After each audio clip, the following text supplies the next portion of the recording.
इब्राहिम बुरी तरह से रो रहे बुरहान को संभालने के बजाय किसी सम्मोहित इंसान की तरह उस पहाड़ पर चढ़ता चला जा रहा था। पेड़ों की कतारों के बीच उसे गुलाबी आंचल की एक झलक दिखाई दी थी, जिसने उसे बेहद बेचैन कर दिया था। बस 1 मिनट, सिर्फ 1 मिनट लगा और वह उसकी आंखों से ओझल हो गई थी। पिछले कई सालों से वह उसे ढूंढता फिर रहा था। उसकी जिंदगी लगभग खत्म हो चुकी थी। उसका बेटा बाप को यूं परेशान देखकर फूट फूट कर रो रहा था, मगर इब्राहिम को तो बस उसी परी चेहरे की तलाश थी जो सालों पहले उसे छोड़कर चली गई थी। आज इन पहाड़ों के बीच वह उसे कैसे दिख गई? पहाड़ की ढलान सामने थी। इब्राहिम की सांसें फूल चुकी थीं। उसने सीधे खड़े होकर चारों ओर एक नज़र दौड़ाई, लेकिन गुलाबी आंचल अब गायब हो चुका था। वह कहीं भी नहीं थी। सिसकते हुए बुरहान को सीने से लगाकर वह एक पत्थर पर बैठ गया। उसका दिल जोर जोर से रोने को कर रहा था, लेकिन मर्दानगी आड़े आ रही थी। उसकी लाल होती आंखें उसके जब्त की गवाही दे रही थीं। शायद वह अब मुझे कभी नहीं मिलेगी, इब्राहिम ने बेबसी से सोचा। कश्मीर की इस खूबसूरत वादी में, जहां लोग खुशियां ढूंढने आते हैं, वहां उसका सामना अपनी जिंदगी के सबसे बड़े गम से हो गया था। सिर झुकाते हुए उसने बुरहान को सीने से लगा लिया। सुबह की पहली किरणें जमीन पर पड़ रही थीं। माहौल में हल्की सी ठंडक थी जब इब्राहिम ने अपनी बाइक फरीदून पैलेस के सामने रोकी। ये कोई घर था या महल? जहां नजर जाती थी बस सफेद रंग का, हरियाली से घिरा हुआ एक भव्य महल फैला हुआ था। लगता था जैसे जन्नत का कोई टुकड़ा आसमान से टूटकर जमीन पर गिर पड़ा हो। इब्राहिम ने जेब से रूमाल निकाला और माथे का पसीना पोंछा। किस्मत भी क्या क्या करवा देती है, सोचते हुए वह खुद को तसल्ली दे रहा था। 24 साल का वह लड़का, जिसकी वजाहत पर कॉलेज की कई लड़कियां मरती थीं, आज नौकरी के लिए दर दर भटक रहा था। पता नहीं अब यहां मेरे साथ क्या सुलूक होगा। गहरी सांस लेते हुए उसने अपनी काली शर्ट का कॉलर ठीक किया। ये वही इकलौती नई पैंट शर्ट थी जो चाची ने उसे 3 साल पहले दिलाई थी। तब से अब तक हर इंटरव्यू, हर फंक्शन, हर पार्टी में वह यही कपड़े पहनता आया था।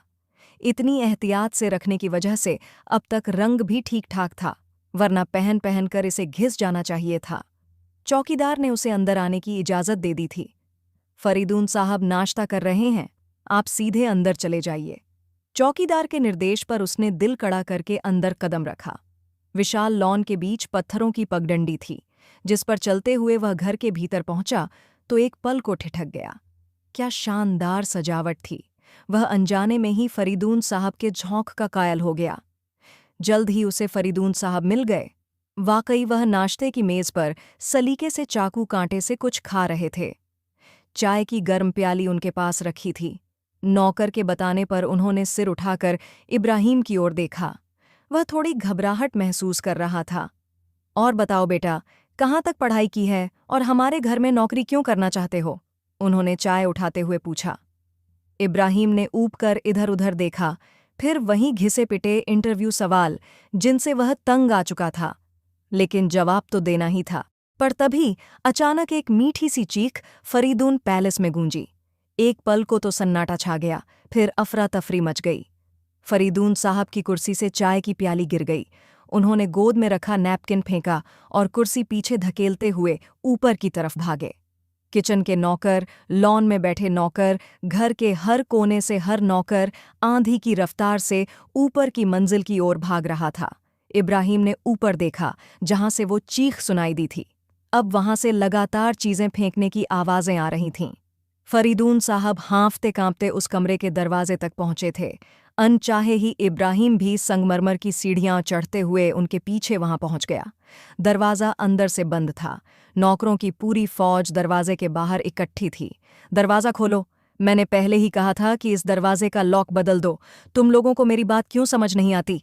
अगर आज जहरा को कुछ हो गया तो सबकी नौकरियां चली जाएंगी। वे बौखलाए हुए चिल्ला रहे थे। एक एक करके नौकर चाबियां ला कर लॉक में घुमा रहे थे। सभी घबराए हुए थे। केवल इब्राहिम था जो हैरत से ये सब देख रहा था। अंदर से आती चीखों की आवाज़ें अब और जोर पकड़ चुकी थीं। इससे पहले कि इब्राहिम हीरो बनकर कुछ करता, एक नौकर की चाबी से लॉक खुल गया और फरीदून साहब तेजी से दरवाज़ा खोलकर अंदर घुस गए। इब्राहिम ने सिर उठाकर देखा और उसी पल अंदर से कोई चीज़ उड़ती हुई आकर उससे टकराई। उसने होंठ भींचकर खुद को कुछ कहने से रोका। वो फूलों का गुलदस्ता था जो गमले समेत उस हसीना ने उठाकर बाहर फेंका था। चले जाओ यहाँ से सब, मुझे किसी की शक्ल नहीं देखनी, निकल जाओ मेरे कमरे से, मुझे पता है तुम सब मेरे दुश्मन हो। उसने अपनी नाजुक सी हील उठाकर सामने ड्रेसिंग टेबल के शीशे पर दे मारी। छन्नाक की आवाज के साथ बड़ा सा शीशा चकनाचूर होकर नीचे गिर गया। नौकर जान की परवाह किए बगैर कमरे में घुस गए और उसे काबू में करने की कोशिश करने लगे। गमला हाथ में थामे इब्राहिम खुले दरवाजे के बीचों बीच खड़ा हैरत से अंदर देख रहा था, जहां फरीदून साहब अपनी इकलौती बेटी को संभालने में जुटे हुए थे। बेटी थी या कोई आफत? गुलाबी रंग के मखमली नाइट ड्रेस में उसकी दूधिया रंगत गुस्से से सुर्ख होती जा रही थी। लंबे सिल्की काले बाल बेतरतीब ढंग से कंधों और पीठ पर बिखरे थे और उसकी बड़ी बड़ी आंखें इस वक्त गुस्से से भरी थीं। इब्राहिम यह अंदाज़ा ही नहीं लगा सका कि उनकी असल रंगत क्या थी। उसके नाखूनों पर खूबसूरत नेल आर्ट किया गया था। साफ जाहिर था कि वह अपनी खूबसूरती का बेहद ख्याल रखती थी। वह चिल्ला चिल्ला कर बेहाल हो रही थी और तकरीबन अपने कमरे की हर चीज़ तोड़ चुकी थी। हवा में उड़ते तकियों से निकली रुई कमरे को एक अजीब सा मंजर दे रही थी। नौकरों की पूरी फौज उसे संभालने में नाकाम थी।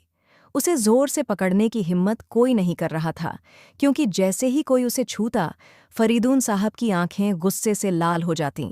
वही अकेले थे जो दोनों हाथों से उसे शांत करने की कोशिश कर रहे थे। पास खड़ी एक नौकरानी ने बेजारी से अपनी माँ से कहा, फरीदून साहब की बेटी को आज फिर दौरा पड़ा है। अब सारा दिन परेशानियां ही रहेंगी, ये लाडली बीबी अब सबको दौड़ाएंगी।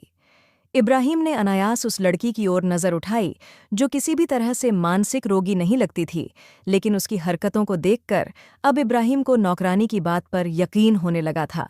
अंदर से आती चीखों की आवाज़ अब धीमी पड़ती जा रही थी। वह चीखते चीखते थक कर फरीदून साहब की बाहों में ही ढेर हो गई थी। वे बेहद प्यार से उसके गाल सहला रहे थे और लगातार उसे चुप कराने की कोशिश कर रहे थे। कमरे में जमा नौकर अब टूटी फूटी चीजें समेटने में लग गए थे। जब तक फरीदून साहब ने झारा को उठाकर बिस्तर पर लिटाया, तब तक नौकर कमरा साफ करके जा चुके थे। अब सिर्फ इब्राहिम था, जो अब भी झारा द्वारा फेंका गया गुलदस्ता सीने से लगाए खुले दरवाजे के बीच खड़ा था। तुम अब तक यहीं खड़े हो? चलो नीचे, तुम्हारी नौकरी पक्की है। घर में जो काम आता हो वो देख लो। बाहर निकलते हुए फरीदून साहब ने माथे से पसीना पोंछते हुए कहा। वे बेहद परेशान दिख रहे थे। कमरे का दरवाज़ा धीरे से बंद करते हुए उन्होंने पलटकर इब्राहिम को देखा और कहा, मेरी बेटी है, बस कभी कभी ज़्यादा परेशान हो जाती है तो चिल्लाने लगती है, वरना उसे कोई मानसिक बीमारी नहीं है। इब्राहिम ने सिर हिलाकर सहमति जताई। उन्हें एक मामूली नौकर को सफाई देने की क्या ज़रूरत थी, लेकिन इब्राहिम समझ सकता था। एक जवान लड़की जो मुश्किल से 20 की लगती थी, उसका बाप उसके लिए लोगों को सफाई देता फिर रहा था। फरीदून साहब के पीछे पीछे चलता हुआ वह सीढ़ियों से नीचे उतर आया। यूं तो घर में बहुत से काम थे, लेकिन अगर तुम खाना बना सकते हो तो बतौर शेफ ज्वाइन कर लो। वैसे भी मैंने अखबार में शेफ की नौकरी का ही इश्तिहार दिया था। फरीदून साहब ने सिर उठाकर पूछा तो इब्राहिम गड़बड़ा गया। वह उन्हें सच्चाई नहीं बता सकता था कि वह किसके कहने पर यहाँ आया है, इसलिए उसने अखबार में छपे इश्तिहार का ही हवाला दे दिया। फरीदून साहब ने सिर हिलाया और उसे किचन दिखा दिया। यह किचन है, खाने पीने की सारी चीज़ें यहाँ मौजूद होती हैं। ग्रॉसरी करवाने की पूरी छूट है।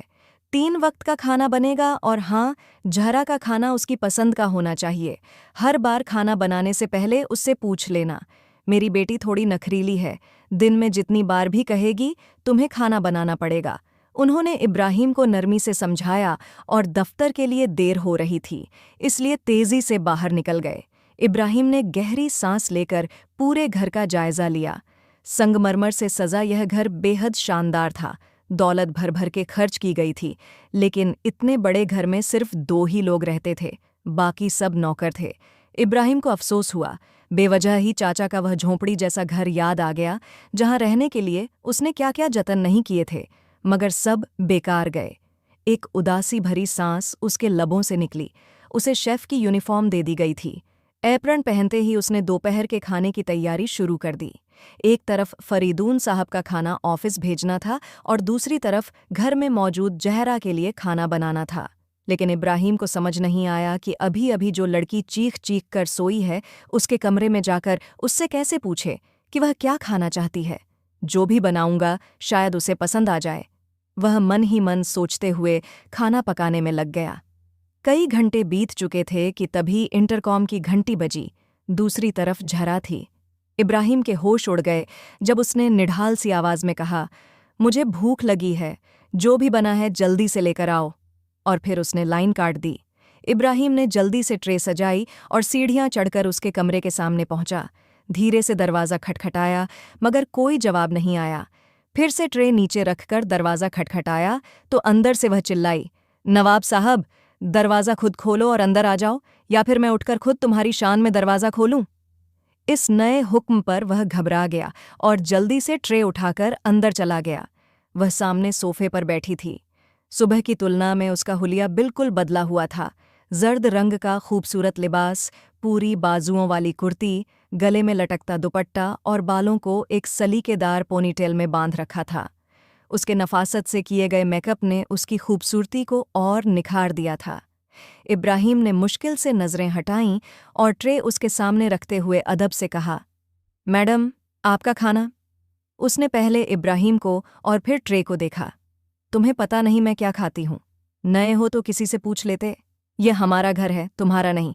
अपनी मर्जी बहुत चल रही है तुम्हारी। बाबा भी हर दिन उल्टे सीधे नमूने हायर कर लेते हैं और फिर उन्हें मेरे सिर पर थोप देते हैं। वह तंज से बोली। इब्राहिम को झटका सा लगा। उसने ट्रे में रखे हर व्यंजन को देखा। दुनिया की हर नेमत उसमें शामिल थी। मैडम, आप सो रही थीं। मुझे लगा जगाना ठीक नहीं होगा, इसीलिए जो समझ में आया वो बना दिया, उसने शर्मिंदगी से कहा।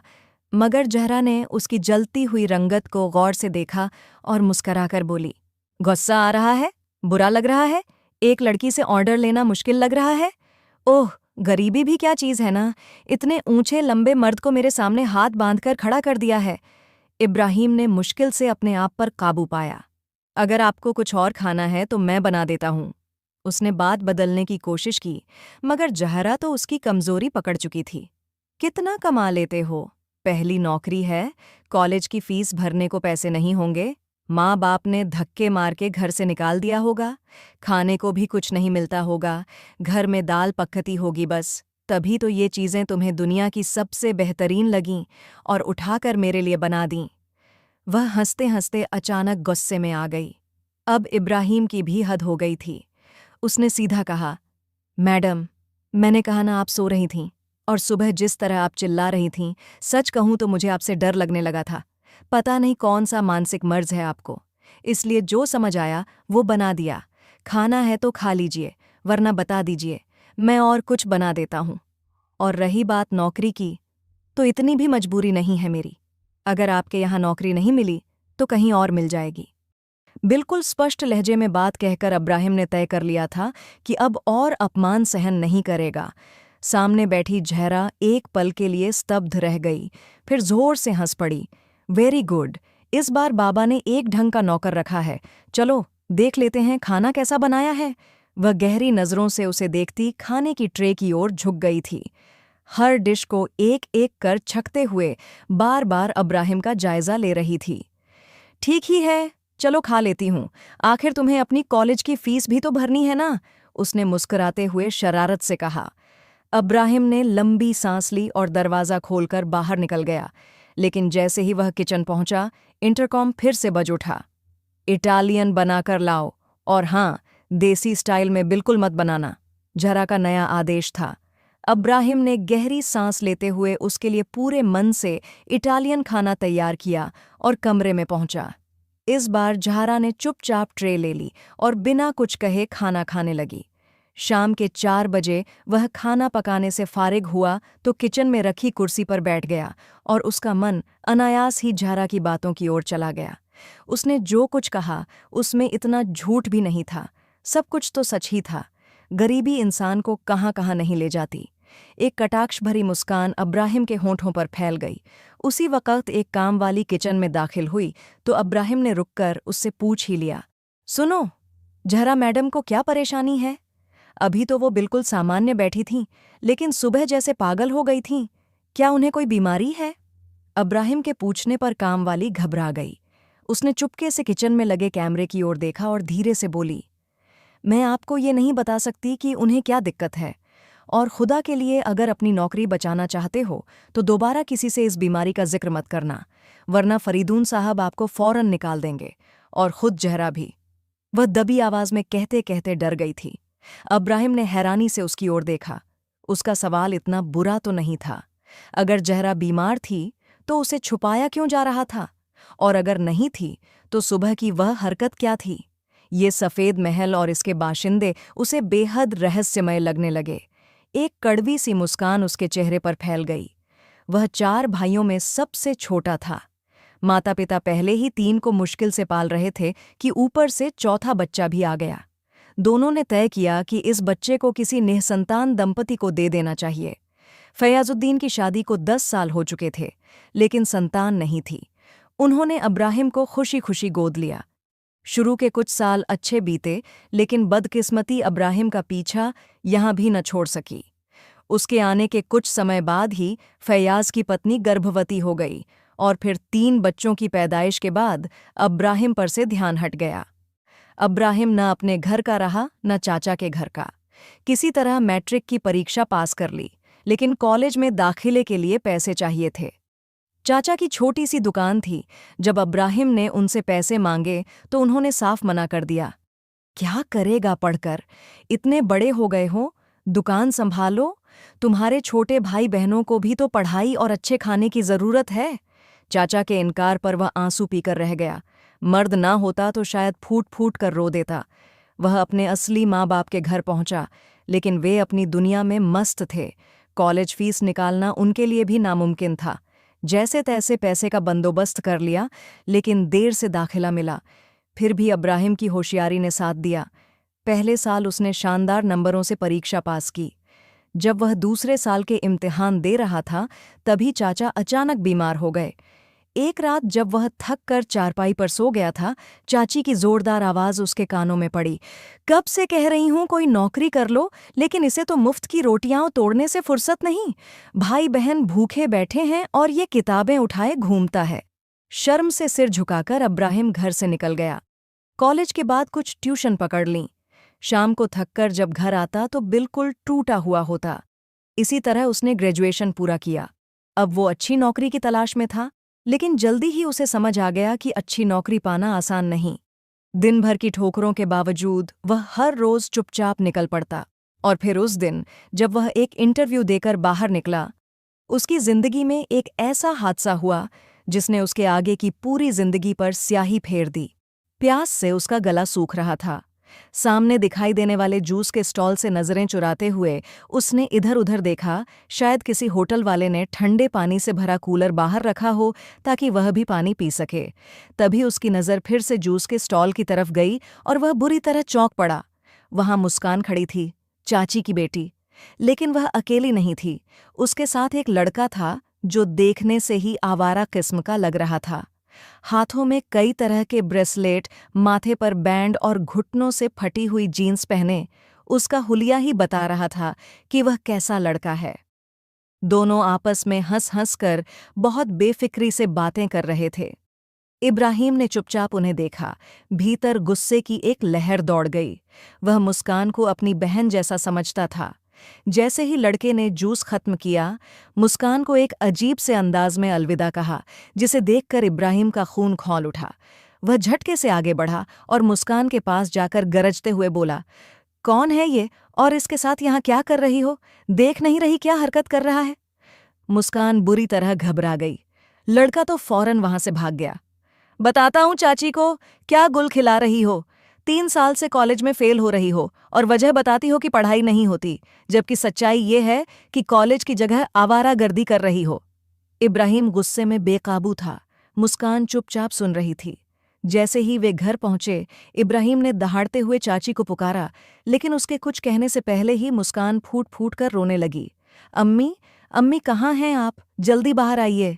चाची बाहर आईं और इससे पहले कि इब्राहिम कुछ कहता, मुस्कान अपनी माँ से लिपट कर रोते हुए बोली, अम्मी, जानते हैं इन्होंने मेरे साथ क्या किया? मैं तो इन्हें अपना भाई समझती थी, लेकिन इन्होंने आज मुझे कॉलेज से बुलाया और कहा कि अम्मी की तबीयत खराब है, वह घर पर मेरा इंतज़ार कर रही है। मैंने छुट्टी ली और बाहर निकली, लेकिन इन्होंने रिक्शा में बैठते ही मेरे साथ गलत हरकत करने की कोशिश की। मेरा हाथ पकड़ा और कहा कि ये मुझसे बहुत प्यार करते हैं, शादी करना चाहते हैं। लेकिन मेरी माँ एक बदतमीज़ औरत है जो कभी हमारी शादी नहीं होने देंगी, इसलिए मैं घर से भाग चलूं। मुस्कान लगातार रोते हुए माँ को अपनी बनाई कहानी सुना रही थी। इब्राहिम अवाक रह गया। चाची अचानक उस पर झपट पड़ी। बदजात कहीं का, जिस थाली में खाता है उसी में छेद करता है। इब्राहिम ने लाचारी भरी निगाहों से मुस्कान को देखा, जिसने खुद को बचाने के लिए उसे पूरी तरह कीचड़ में धकेल दिया था। चाचा भी आ चुके थे और रोती हुई बेटी और चाची की जुबान से निकलते इल्जाम सुनकर वे स्तब्ध होकर इब्राहिम को देखते रहे। चाची उसे दोनों हाथों से मारती रहीं, लेकिन वह एक पत्थर की तरह जड़ खड़ा रहा। 24 साल की उम्र में उस पर जवानी का निखार चरम पर था, लेकिन अब उस वजूद का वह क्या करता? चाचा फयाजुद्दीन ने दरवाजे की ओर इशारा किया। मेरे घर से तेरा रिश्ता खत्म, अब यहाँ से चला जा और आइंदा मुझे अपनी सूरत मत दिखाना। इब्राहिम ने मुश्किल से अपनी आंखों में उमड़ती नमी को रोका। किसी ने उसे सफाई देने का मौका तक नहीं दिया था। सबने अपनी बेटी की बात पर यकीन किया। वह चुपचाप अपना बैग उठाकर घर से निकल गया। नौकरी तो थी नहीं, अब छत भी हाथ से जा चुकी थी। एक दोस्त के घर उसे पनाह मिली और उसी दोस्त की बाइक मांगकर वह बाइकियां की सर्विस देने लगा। लोगों को उनकी मंजिल तक पहुंचाता और जो कुछ 100 रुपए मिलते उन्हें चुपचाप जेब में रख लेता। शाम को जब वह घर लौटता तो धूल मिट्टी से उसका चेहरा और बाल सने होते। जिंदगी के इस मोड़ पर वह हैरान भी था और परेशान भी। उस दिन बाइक पर पीछे बैठे लड़के की बातें उसने सुन लीं।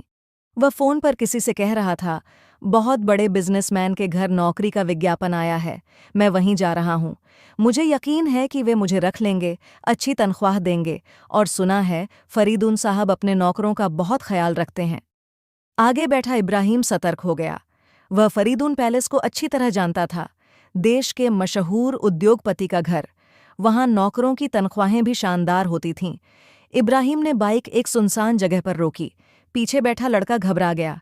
इब्राहिम नीचे उतरा, अपनी मुट्ठियां भींचीं और बोला, माफ करना दोस्त, जिंदगी में पहली बार किसी और का हक छीनने जा रहा हूं, लेकिन मैं मजबूर हूं। इतना कहकर उसने उसकी गर्दन के पास की नस दबाई और वह लड़का चंद लम्हों में बेहोश होकर झूल गया। इब्राहिम ने उसे सड़क किनारे लिटा दिया, उसका सारा सामान उसके पास रखा और खुद बाइक पर सवार होकर फरीदून पैलेस की ओर निकल पड़ा। और इस तरह आज वह फरीदून पैलेस में मौजूद था। उसे नौकरी पर आए 1 हफ्ते से ज्यादा हो चुका था और इस 1 हफ्ते में वह हर दिन हैरान ही हुआ था। घर में अक्सर झहरा की चीखें गूंजने लगती थीं। नौकरों की बातों से उसे पता चला कि झहरा को हिस्टीरिया के दौरे पड़ते हैं। दिन हो या रात, वह कभी भी अचानक होश खोकर चिल्लाने लगती, खुद को नुकसान पहुंचाने की कोशिश करती और कमरे में रखी चीज़ों को तोड़ फोड़ देती। और उस वक्त सिर्फ फरीदून साहब ही उसे काबू में कर सकते थे, कोई और नहीं। उसके घर से बाहर निकलने पर पाबंदी थी, लेकिन क्यों? यह बात अब तक इब्राहिम नहीं जानता था। हाँ, इतना जरूर जान गया था कि जहरा घर से बाहर निकलने के लिए बेहद बेकरार रहती थी। उस दिन भी जब वह नाश्ता बनाकर फरीदून साहब के सामने रख रहा था, तब जहरा अपने कमरे से नीचे उतरी। सुबह सुबह वह पूरी तरह तैयार थी। डैड, मुझे शॉपिंग पर जाना है, प्लीज़ मुझे अपने साथ ले चलिए, उसने मासूमियत से कहा। फरीदून साहब ने सिर हिलाकर जवाब दिया, नहीं, आज मेरी बहुत अहम मीटिंग है, छुट्टी वाले दिन चलेंगे। उनकी बात पर जहरा का चेहरा उदास हो गया। डैड, घर में इतने सारे नौकर हैं, आपके पास ही 3 ड्राइवर हैं, किसी से कह दीजिए मुझे ले जाने को। मैं घर में रह रहकर परेशान हो गई हूँ। फरीदून साहब ने गहरी सांस ली। जहरा, मुझसे बहस मत करो। तुम्हें पता है मैं तुम्हें अकेले बाहर नहीं जाने दे सकता। इन ड्राइवरों की शक्ल देखी है? ये तुम्हारी तो क्या, अपनी हिफाजत नहीं कर सकते। मैं तुम्हें कैसे उनके सहारे बाहर भेजूं? तो गार्ड्स का क्या? जहरा ने रुआंसी होकर कहा। लेकिन फरीदून साहब ने टिश्यू से मुंह पोंछा और उठ खड़े हुए। मैंने कह दिया ना, तुम कहीं बाहर नहीं जा सकती। ऊपर अपने कमरे में जाओ। यह कहकर वे घर से बाहर चले गए। जहरा वहीं बैठी रह गई। मैडम, आपके लिए नाश्ता बनाऊं? इब्राहिम ने शिष्टता से पूछा तो उसने उसे घूरते हुए कहा, हाँ, मुझे नाश्ता करना है, लेकिन यहां से नहीं, वहां से। और उसने एक मशहूर होटल का नाम लिया। इब्राहिम ने सिर हिलाया। मैं अभी वहां से नाश्ता लेकर आता हूं। वह मुड़ने ही वाला था कि झारा ने मुस्कुराते हुए कहा, तुम्हें खुद मुझे वहां लेकर जाना होगा। इब्राहिम घबरा गया। मैं आपको बाहर कैसे ले जाऊं? मुझे तो ड्राइविंग ही नहीं आती। इस पर झारा इत्मीनान से उसकी ओर बढ़ी और बोली, देखो, अगर तुम मुझे बाहर नहीं ले गए तो मैं डैड से कहूंगी कि तुमने मेरे साथ बदतमीजी की, मुझे परेशान किया। तुम्हें नौकरी से तो निकलवाऊंगी ही, साथ ही बुरी तरह बेइज्जत भी करवाऊंगी। और सोच लो, अगर तुम्हारी सीवी पर फरीदून पैलेस से निकाला गया लिखा हुआ तो तुम्हें पाकिस्तान में कहीं नौकरी नहीं मिलेगी। लेकिन अगर तुम मुझे बाहर ले गए तो मैं तुम्हारा प्रमोशन करवा दूंगी, सैलरी भी बढ़ेगी और डैड को बिल्कुल भी नहीं पता चलेगा कि तुम मुझे बाहर ले गए थे। ये सब मेरे वफादार नौकर हैं। उसने आंखें घुमाकर इर्द गिर्द इशारा किया। इब्राहिम ने मुश्किल से उसकी ओर नजर डाली। काली जीन्स और डीली गुलाबी टी शर्ट में झारा का हुस्न चकमका रहा था। लेकिन मुझे ड्राइविंग नहीं आती, इब्राहिम ने फिर कहा तो झारा हंस पड़ी। बस, तुम्हें गाड़ी अंदर से बाहर निकालनी है, बाहर जाकर तो मैं खुद चलाऊंगी। ये कहती हुई वह अपने कमरे की ओर चली गई। थोड़ी ही देर में वह कपड़े बदलकर नीचे आ गई। इस बार वह पहले से भी ज्यादा हसीन लग रही थी। इब्राहिम चाहकर भी उसके सामने इनकार नहीं कर पाया। थोड़ी बहुत ड्राइविंग वह जानता था। जहरा की गाड़ी घर के एक कोने में खड़ी थी। इब्राहिम ने किसी तरह उसे निकाला और उसे लेकर घर से बाहर आ गया। चौकीदार ने हैरानी से जहरा को गाड़ी की पिछली सीट पर बैठा देखा। जहरा ने पर्स से हजार के कई नोट निकालकर उसकी ओर बढ़ाए, जो उसने मुस्कुराकर ले लिए। इब्राहिम ने गहरी सांस ली। मरवाएगी ये लड़की। लेकिन जहरा तो अब उत्साह में भरकर सड़क पर निकलते ही उसे सीट बदलने का इशारा कर रही थी। ध्यान से चलाइएगा मैडम, वह बराबर की सीट पर बैठते हुए बोला। ड्राइविंग सीट पर बैठते ही जहरा ने गाड़ी तेज रफ्तार से भगा दी। इब्राहिम का गला सूख गया, लेकिन वह अच्छी ड्राइविंग कर रही थी। शॉपिंग मॉल के सामने गाड़ी रोककर वह आराम से नीचे उतर गई। पूरा दिन वह मॉल में इधर उधर घूमती रही, लेकिन खरीदा उसने सिर्फ कुछ ही सामान। इब्राहिम को एहसास हो रहा था कि वह घर में रह रहकर थक चुकी है। करीब 4 बजे वह एक रेस्टोरेंट में घुस गई। मुझे भूख लगी है, खाना खाना है, उसने अपनी पसंद का ऑर्डर दिया। इब्राहिम बार बार घड़ी देख रहा था और परेशान हो रहा था। हमें अब घर चलना चाहिए मैडम। उसे पता था कि आज उसकी नौकरी से छुट्टी पक्की है, लेकिन सामने बैठी जहरा को कोई फर्क नहीं पड़ रहा था। हाँ, उसके चेहरे पर अब एक अजीब सी बेचैनी नजर आने लगी थी। खाना आने में अभी वक्त था। मुझे जरा वॉशरूम जाना है, कहकर वह अपनी जगह से उठी। इब्राहिम को समझ नहीं आया कि उसके पीछे जाए या नहीं। एक संकोच ने उसे रोक दिया। वह इत्मीनान से लेडीज वॉशरूम की ओर चली गई। 1 मिनट, 2 मिनट, यहाँ तक कि 10 मिनट बीत गए। इब्राहिम को बेचैनी होने लगी, क्योंकि उस समय जहरा की जिम्मेदारी उसी पर थी। बेइख्तियार अपनी जगह से उठते हुए उसने इधर उधर निगाह दौड़ाई, मगर जहरा कहीं नजर नहीं आई।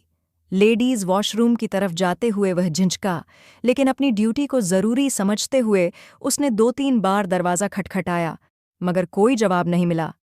जहरा, आप कहाँ हैं? प्लीज जवाब दीजिए। इस बार उसने जोर से दरवाज़ा खटखटाया और सन्न रह गया। दरवाज़ा खुला हुआ था। कांपते हाथों से उसने दरवाज़ा खोला। अंदर कोई नहीं था। वॉशरूम खाली था। वह उसे चकमा देकर भाग चुकी थी। इब्राहिम को समझ आ गया कि फरीदून साहब जहरा को घर से बाहर जाने से क्यों रोकते थे। घबराकर वह होटल से बाहर दौड़ा और घूमकर पीछे की ओर गया, जहां एक रोशनदान की ऊंचाई पर दीवार थी। कमोड पर चढ़कर कोई भी उस रोशनदान से बाहर निकल सकता था। जहरा का कद लंबा था और अब इब्राहिम को यह भी समझ आ गया कि वह ऊंची एड़ी की सैंडल पहनकर क्यों आई थी। शायद अपने कद को और ऊंचा करना चाहती थी। पागलों की तरह होटल के पीछे की ओर पहुंचते ही इब्राहिम चौंक गया। वॉशरूम की पिछली दीवार के पास जहरा जमीन पर बैठी हुई थी, अपने पैर को सहलाते हुए आंसुओं को रोकने की कोशिश कर रही थी। इब्राहिम ने गहरी सांस ली। ज्यादा टार्जन बनने की कोशिश मत किया करो, रोशनदान से कूदने का यही नतीजा होता है। क्या नुकसान हुआ? वह बमुश्किल अपने गुस्से पर काबू पा रहा था। मेरे पैर में मोच आ गई है। जहरा की बात सुनकर वह उसके पास आ गया। उसका नाजुक पैर वाकई में मुड़ चुका था। तुम भाग क्यों रही थीं? कहते हुए उसने जरा नरमी से उसका गुलाबी पैर हाथ में लिया और धीरे धीरे उसे सीधा किया। एक क्लिक की आवाज आई और उसने मोच ठीक कर दी। जहरा के मुंह से चीख निकल गई। उस पल में वह अब्राहीम को बहुत मासूम लगी। उसने जहरा से और कोई सवाल नहीं किया, बस कहा, चलो घर चलते हैं। अब्राहीम ने उसका हाथ थामकर उसे उठाया। उसकी चाल में अब भी हल्की सी लड़खड़ाहट थी, इसलिए अब्राहीम को सहारा देना पड़ा। जहरा की आंखों में आंसू थे और ऐसा लगता था जैसे वह बमुश्किल अपने आप पर काबू रख पा रही हो। कार में बैठने तक वह एकदम शांत और जड़ी हुई थी, और जब कार घर के पोर्च में आकर रुकी तो अब्राहीम ने देखा कि फरीदून साहब सामने घबराए हुए टहल रहे हैं। गहरी सांस लेते हुए अब्राहीम कार से उतरा। उसे लगा कि अब उसकी नौकरी खत्म है, लेकिन फरीदून साहब तेजी से आगे बढ़े और जहरा को संभाल लिया। तुम्हें मना किया था बाहर जाने से, फिर क्यों गईं? मगर जहरा बिल्कुल खामोश थी। आंसू भरी आंखों से फरीदून साहब के साथ अपने कमरे की ओर चली गई। अब्राहीम वहीं लॉन्स में अकेला खड़ा रह गया। उसे समझ नहीं आ रहा था कि अब उसे रुकना है या जाना है। थोड़ी देर बाद फरीदून साहब नीचे आए। उनके चेहरे से परेशानी साफ झलक रही थी। मेरे साथ आओ, उन्होंने कहा और अब्राहीम को अपने कमरे की ओर ले गए। अब्राहीम चुपचाप खड़ा था। तभी फरीदून साहब ने एक सवाल फेंका जैसे कोई बम फोड़ दिया हो। मेरी बेटी से शादी करोगे? अब्राहीम को ऐसा लगा जैसे जमीन आसमान एक साथ उसके सामने घूमने लगे हों। शादी? जहरा से? ये शब्द जैसे मुश्किल से उसके मुंह से निकले। फरीदून साहब ने सिर हिलाया। हाँ, मैं तुमसे कुछ नहीं छुपाऊंगा। पूरे खानदान को पता चल चुका है कि वह मानसिक बीमारी का शिकार है। चिल्लाती है, खुद को नुकसान पहुंचाती है और दूसरों को भी। इसलिए कोई भी उससे शादी करने को तैयार नहीं। मुझे उसके लिए कोई रिश्ता नहीं मिल रहा, क्योंकि कोई उसे संभाल नहीं सकता। लेकिन आज मुझे हैरानी है कि तुम उसे वापस कैसे ले आए। इससे पहले जब भी वह भागी है, पुलिस के जरिए ही उसे वापस लाना पड़ा है। मुझे लगता है तुम ही उसे संभाल सकते हो। फरीदून साहब ने आगे कहा, ये बैंक बैलेंस, दौलत, जायदाद सब उसी की है। अगर तुम्हें सुरक्षा चाहिए तो मैं सब कुछ तुम्हारे नाम कर दूंगा, लेकिन तुम्हें सिर्फ एक बात लिखकर देनी होगी कि तुम मेरी बेटी का हर हाल में ख्याल रखोगे। उनका लहजा टूटा हुआ था और कंधे झुके हुए थे। अब्राहीम खामोश खड़ा था। उसे यकीन नहीं आ रहा था, यह किस्मत की मेहरबानी है या कोई और इम्तिहान। मगर हकीकत ये थी कि वह उस नाजुक हसीना के आगे दिल हार चुका था। उसकी आंसू भरी आंखें अब्राहीम को बेचैन कर रही थीं। वह उसे रोते हुए, चिल्लाते हुए नहीं देख सकता था। यह उसके दिल की सबसे बड़ी चाहत थी। दौलत तो बस दूसरे नंबर पर आती थी और मोहब्बत पहले नंबर पर। अब्राहीम ने चुपचाप हामी में सिर हिला दिया। फरीदून साहब ने उसे देखा जैसे वह उसी जवाब की उम्मीद कर रहे थे। अब्राहीम की बात सुनकर जब उसने पूछा कि जहरा को ये दौरे क्यों पड़ते हैं, तो फरीदून साहब ने रहस्यमय लहजे में सिर उठाकर कहा, अब ये बात तुम उसी से पूछ लेना। उनका अंदाज कुछ ऐसा था जैसे वो इस राज को बहुत वक्त से थामे हुए थक चुके हों। अब्राहीम ने गहरी सांस ली और चुपचाप वहां से चला गया।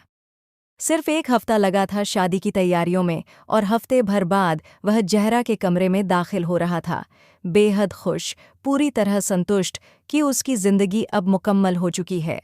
फरीदून साहब ने उसे अपनी कंपनी का सीईओ बना दिया था। घर पहले से ही जहरा के नाम था, लेकिन इन सब चीज़ों से ज़्यादा उसे जहरा को पा लेने की खुशी थी, उस परी जैसे चेहरे को जिसे वह बस दूर से निहारता था। दरवाज़ा खोलते ही वह सन्न रह गया। कमरे की हर चीज़ तहस नहस थी, तकिए फटे पड़े थे, उनकी रुई हवा में उड़ रही थी। पलंग का गद्दा फल काटने वाली छुरी से फाड़ दिया गया था। ड्रेसिंग टेबल का शीशा चकनाचूर था। जमीन पर कांच बिखरे पड़े थे। उस बर्बादी के बीच जहरा खड़ी थी, रो रही थी, बाल बिखरे हुए, हाथों में जख्म, खून बहता हुआ अब्राहीम के कॉलर में समा रहा था। उसने जेवर उतार फेंके थे। यही चाहते थे ना तुम? गोल्ड डिगर कहने वाले मर्द खुद कितना गिर जाते हैं, ये क्यों नहीं सोचते? मेरे बाप की दौलत देखकर रीझ गए, कंपनी, घर, सब कुछ दिला दिया तुम्हें। तभी शादी की ना मुझसे? बताओ क्यों की मुझसे शादी? वह चिल्लाई और अब्राहीम का कॉलर पकड़ लिया। अब्राहीम ने उसकी आंखों में देखा, काजल बह चुका था, चेहरे पर दर्द लिखा था। मेरी बात समझने की कोशिश करो जरा। उन्होंने मुझे मजबूर नहीं किया। वह कुछ कह ही रहा था कि जहरा ने उसे धक्का देकर पीछे हटा दिया। बकवास बंद करो, झूठे हो तुम। तुम्हें बस दौलत चाहिए थी और अब मिल गई। लेकिन कभी सोचा कि मैं क्या चाहती हूँ? मुझसे कभी पूछा कि मैं तुमसे शादी करना चाहती भी हूँ या नहीं? अब्राहिम चौंक गया। क्या तुम मुझसे शादी नहीं करना चाहती थीं? उसका लहजा टूट चुका था। नहीं, मैं तुमसे शादी नहीं करना चाहती थी। जहरा ने आंसू भरी आंखों से कहा, मैं किसी और से प्यार करती हूँ। सालों हो गए, वह मुझे छोड़कर चला गया, लेकिन उसने कहा था कि लौटेगा। अगर पापा को उसके ईसाई होने पर ऐतराज न होता तो आज मैं उसकी दुल्हन होती, तुम्हारी नहीं।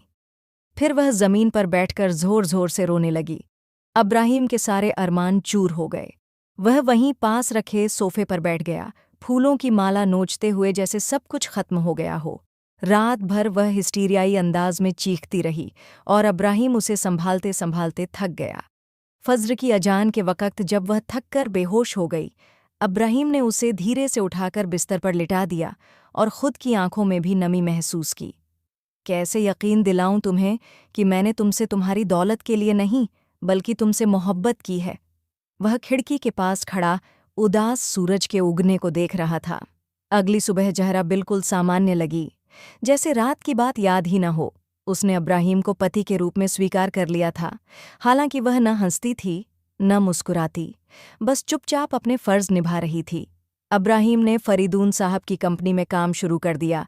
उसकी काबिलियत और बिजनेस समझ देखकर फरीदून साहब हैरान रह जाते। वे अक्सर उसका कंधा थपथपाकर कहते, मुझे खुशी है कि मैंने तुम्हें अपना दामाद बनाया। जिस तरह तुमने जहरा को संभाला और अब मेरे बिजनेस को भी संभाल रहे हो, मुझे यकीन है मैं जल्द रिटायर होकर चैन से बैठ सकूंगा। अब्राहिम हल्के से मुस्कुरा देता। एक दिन उनके एक दोस्त की शादी की दावत का न्योता आया। जब वह घर लौटा, जहरा ड्राइंग रूम में टीवी देख रही थी। जहरा, मेरे साथ दावत पर चलोगी? अब्राहिम ने उम्मीद भरी नजर से पूछा। जहरा ने संजीदगी से उसकी ओर देखा और फिर चुपचाप अंदर चली गई। थोड़ी देर बाद जब वह तैयार होकर बाहर आई तो अब्राहिम उसे देखता ही रह गया। लाल साड़ी में उसका हुस्न जैसे कहर बरपा रहा था। वह उस दिन दिल से बहुत तैयार हुई थी और उसका मूड भी बेहद अच्छा था। दावत के बाद वह दोनों देर तक सड़कों पर गाड़ी चलाते हुए बातें करते रहे। क्या तुमने मुझे दिल से कबूल कर लिया है जारा? अब्राहिम ने प्यार भरे लहजे में उसकी ओर झुकते हुए पूछा था। वह कुछ पलों के लिए खामोश रही। उसकी भूरी आंखों में जैसे कोई दर्द उभर आया था। फिर अब्राहिम की तरफ देखकर मुस्करा दी। तुम मेरे शौहर हो अब्राहिम। मेरे दिल में अब तुम्हारे अलावा कोई और नहीं है। पुरानी सारी बातों को भूल जाओ। उसकी बात ने जैसे अब्राहिम का बोझ हल्का कर दिया था। वह बेहद खुश था और ज़ारा ने सच में साबित किया कि उसके दिल में अब सिर्फ अब्राहिम ही है। उसने दिल से उसे अपना शौहर मान लिया था। सिर्फ 1 महीने बाद ही ज़ारा ने अब्राहिम को यह खुशखबरी दी कि वह माँ बनने वाली है। अब्राहिम की तो खुशी का ठिकाना नहीं रहा। जिंदगी अचानक से इतनी मुकम्मल और हसीन लगने लगी थी कि उसे डर लगने लगा कि कहीं ये सब जल्दी खत्म न हो जाए। दिन बीतते गए। अब्राहिम ने ज़ारा को हाथों की लकीरों की तरह संभाल कर रखा। प्रेगनेंसी के 9 महीनों में ज़ारा अक्सर बेबस हो जाती, चीखती, रोती और अब्राहिम उसे बाहों में समेटकर ढेर सारी तसल्ली देता। वह उसे कांच की गुड़िया की तरह संभाल कर रखता। 9 महीने पूरे हुए तो ज़ारा की तबीयत खराब होने पर वह उसे अस्पताल ले आया। डॉक्टर ने बताया कि हालत कुछ गंभीर है और समय से पहले डिलीवरी के कारण ऑपरेशन करना पड़ेगा। आप खून का बंदोबस्त कीजिए। अब्राहिम यह सुनकर उल्टे पांव भागा। रात भर की भागदौड़ के बाद जब उसे खबर मिली कि वह एक प्यारे से बेटे का बाप बन चुका है तो उसके चेहरे पर खुद ब खुद मुस्कान खिल उठी। वह दिल से ज़ारा का शुक्रगुजार हुआ। 2 दिन ज़ारा को अस्पताल में रहना था। जब उसे ऑपरेशन थिएटर से कमरे में लाया गया तो अब्राहिम ने पास जाकर देखा। कमजोरी के चलते उसका चेहरा पीला पड़ गया था। वह बिल्कुल खामोश थी। जब तुम ठीक हो जाओगी तो हम नॉर्दर्न एरिया घूमने चलेंगे। शादी के बाद से हम कहीं नहीं गए। प्यार से उसका हाथ थामते हुए अब्राहिम ने कहा। ज़ारा ने धीरे से सिर हिला दिया। ये ऑपरेशन का 3रा दिन था। फरीदून साहब घर लौट चुके थे। आज ज़ारा को अस्पताल से डिस्चार्ज होना था। जब अब्राहिम एक बहुत ज़रूरी मीटिंग के बाद अस्पताल पहुंचा और कमरे का दरवाज़ा खोलकर अंदर झांका तो सन्न रह गया। कमरा खाली था, सिर्फ झूले में बच्चा लेटा था। झारा वहां नहीं थी। घबराकर वह बाहर निकला और नर्स से पूछा तो नर्स ने बताया, आपकी वाइफ तो चली गईं। उन्होंने कहा कि आप मीटिंग में हैं और उन्हें घर जाना है। वह एक बड़े बिजनेसमैन की बेटी हैं, इसलिए अस्पताल में कोई उन्हें रोक नहीं सका। यह सुनकर अब्राहिम के पैरों तले से जमीन निकल गई। जेब से मोबाइल निकालकर घर फोन किया, लेकिन जैसा उसे अंदेशा था, झारा वहां भी नहीं थी। वह कहीं भी नहीं थी। झूले में लेटे नन्हे बुरहान को लेकर वह घर आया। उसने अस्पताल के सभी सीसीटीवी कैमरे चेक करवा लिए थे। झारा को अस्पताल से निकलते देखा गया, लेकिन उसके बाद वह कहाँ गई, कोई नहीं जानता था। फरीदून साहब ने पूरे शहर में तलाश करवाई, लेकिन झारा का कोई सुराग नहीं मिला। दिन बीतते गए, अब्राहिम को लगने लगा जैसे उसकी सबसे कीमती चीज़ कोई उससे छीन कर ले गया हो। उसे यकीन नहीं आता था कि झारा ऐसा कर सकती है, मगर वह कर चुकी थी। अखबारों में इश्तेहार, इंटरनेट पर ऐड, किसी चीज़ का असर नहीं हुआ। ज़ारा का कोई पता नहीं चला। वक्त के साथ अब्राहिम ने मान लिया कि उसकी बीवी उसे छोड़कर जा चुकी है। बस एक सवाल दिल में चुभता रहा, क्या वह किसी और के साथ गई थी या अकेली? बुरहान माँ की ममता को तरसता रहा और फरीदून साहब जब अब्राहिम को देखते तो शर्मिंदा हो जाते। लेकिन अब्राहिम को तो जीना था, अपने लिए नहीं, पर अपने बेटे के लिए। उसने एक गवर्नेंस का इंतज़ाम कर दिया। बुरहान बड़ा होने लगा, लेकिन अब्राहिम उसे देखकर खुद को संभालने की कोशिश करता। उसे झारा से यह उम्मीद नहीं थी। दिन बीतते रहे, अब्राहिम ने खुद को काम में डुबो लिया। बुरहान अब 3 साल का हो गया था। उसकी तीसरी सालगिरह अब्राहिम ने बड़े धूमधाम से मनाई, लेकिन सच्चाई यह थी कि वह इन रोशनी और शोर से थक चुका था। कमरे में जाकर लेटते ही झारा की याद उसे घेर लेती। मैं इस शोर और हलचल से दूर जाना चाहता हूँ बाबा जान। अगर आप चलना चाहते हैं तो हमारे साथ चलिए, लेकिन बुरहान को मैं अपने साथ ही ले जाऊंगा।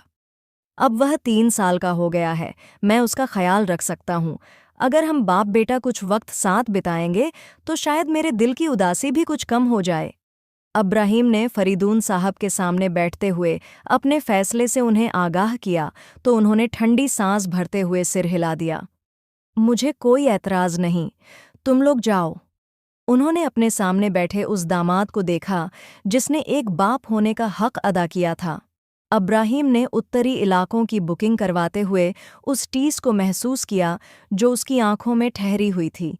किसी पल में वह झरा के साथ वहां जाना चाहता था, और जब वह कश्मीर की हरी भरी वादियों में उतरा तो पहला ख्याल उसे झरा का ही आया। वह उसे भुलाता ही कब था। दर्द से उसकी रगें फटने सी लगीं। बाबा, ये देखिए मैंने क्या पकड़ा। नन्हा बुरहान जमीन पर रेंगते हुए किसी कीड़े को पकड़ लाया था। अब्राहिम मुस्कुरा दिया। वह बिल्कुल अपनी माँ जैसा था, वैसी ही नुकीली नाक, वैसी ही भूरी आंखें, और माथे पर हमेशा सजा वही गर्व। वह हर पल झहरा की याद दिलाता था। लाओ, दिखाओ इसे, लेडीबग कहते हैं। अब्राहिम ने प्यार से बुरहान को गोद में उठाते हुए समझाया। तभी उसकी नज़र एक पहाड़ी के पास मौजूद लोगों की तरफ पड़ी। वहां कुछ लड़के लड़कियां थे, जिनमें एक चेहरे पर उसकी नज़र अटक गई। वह एक लड़की थी जिसकी पीठ अब्राहिम की तरफ थी, लेकिन जैसे ही उसने बच्चों को कुछ इशारे करते हुए देखा, उसके साथ छोटे छोटे बच्चे थे जिनके पीठ पर बैग थे। शायद वे पिकनिक मनाने आए थे। लड़की ने गुलाबी कपड़े पहन रखे थे, गुलाबी दुपट्टा सलीके से कंधों पर, सिर पर टोपी और हाथों में दस्ताने। पर अब्राहिम की बेचैनी की वजह उसका लिबास नहीं, बल्कि खुद वो थी। वो जहरा थी। इतनी दूर से भी वह उसे पहचान सकता था। उसके नक्श अब भी वैसे ही तीखे थे, लेकिन वह अब्राहिम की मौजूदगी से बेखबर थी। तभी अचानक उसकी नज़र अब्राहिम पर पड़ी।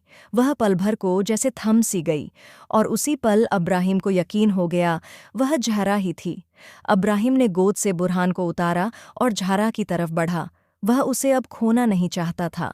कितने बरसों बाद वह मिली थी, लेकिन जहरा उसे अपनी ओर आता देख चुकी थी। वह तुरंत पलटी और पहाड़ी की दूसरी तरफ जाने लगी। जहरा, खुदा के लिए रुक जाओ, अब्राहिम ने पुकारा। लोग हैरत से उसे देखने लगे, लेकिन उसे किसी की परवाह नहीं थी। वह दौड़ते हुए उसके पास पहुंचना चाहता था। बुरहान रोता हुआ उसके पीछे आ रहा था, पर अब्राहिम की नज़रें सिर्फ ज़हरा पर थीं।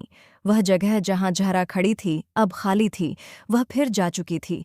रोते हुए बुरहान को उठाकर अब्राहिम ने बेबसी से सिर झटका। हर बार वह इतने करीब आकर इतनी दूर क्यों चली जाती थी? वह देर तक वहीं बैठा रहा। जब शाम ढलने लगी तो वह चुपचाप अपने होटल लौट आया। अब वहां रुकना भी बेमतलब लग रहा था।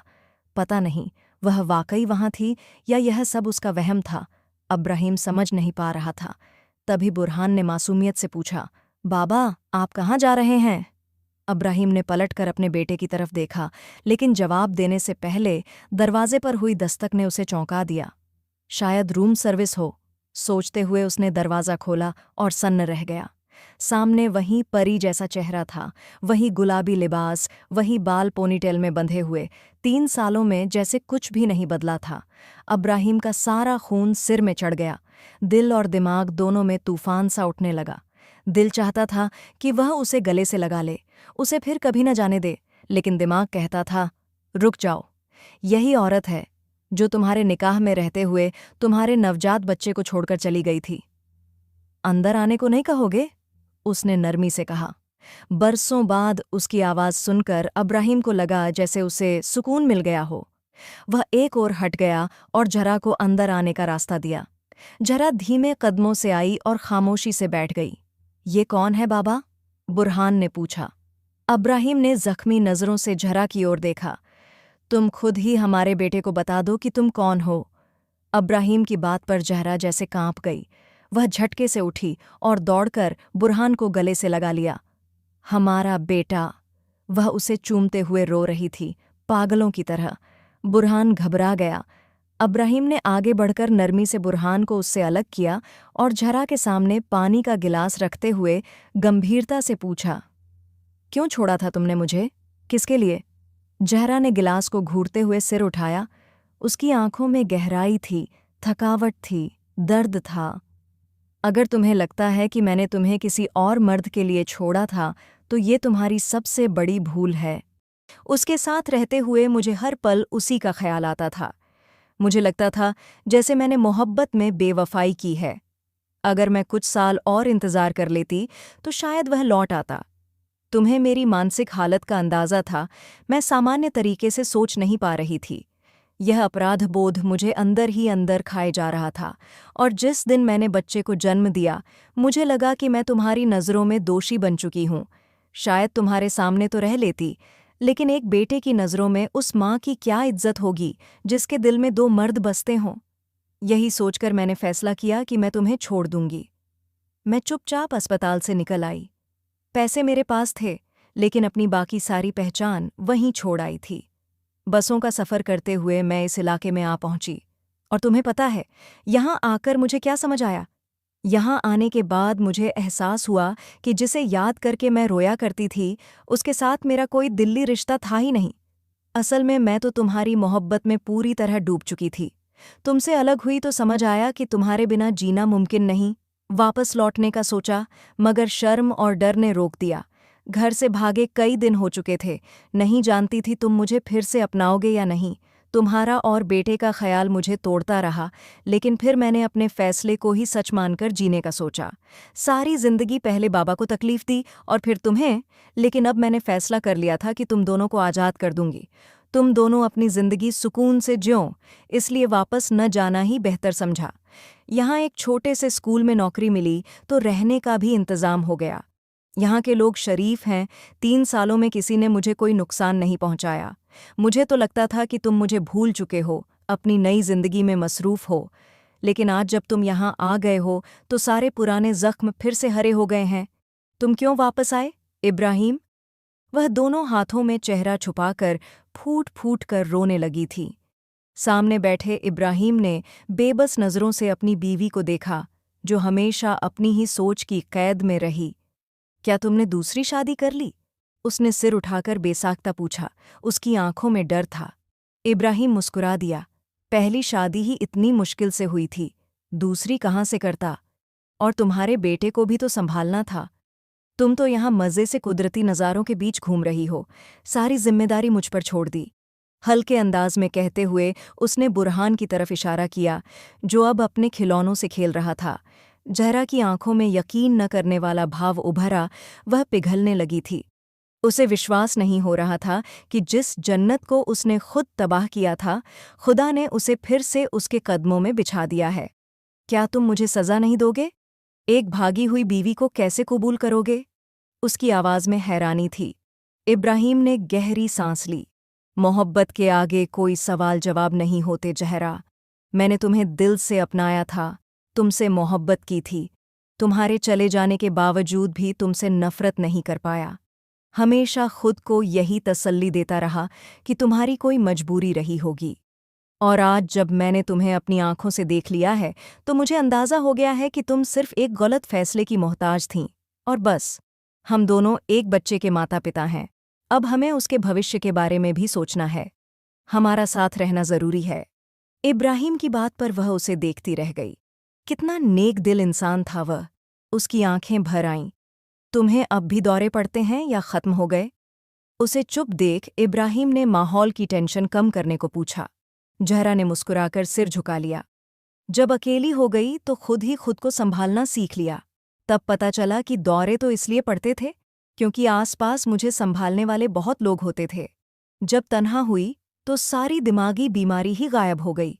अब मैं बिल्कुल नॉर्मल इंसान हूँ। इब्राहिम हंस पड़ा। बाबा, ये कौन है?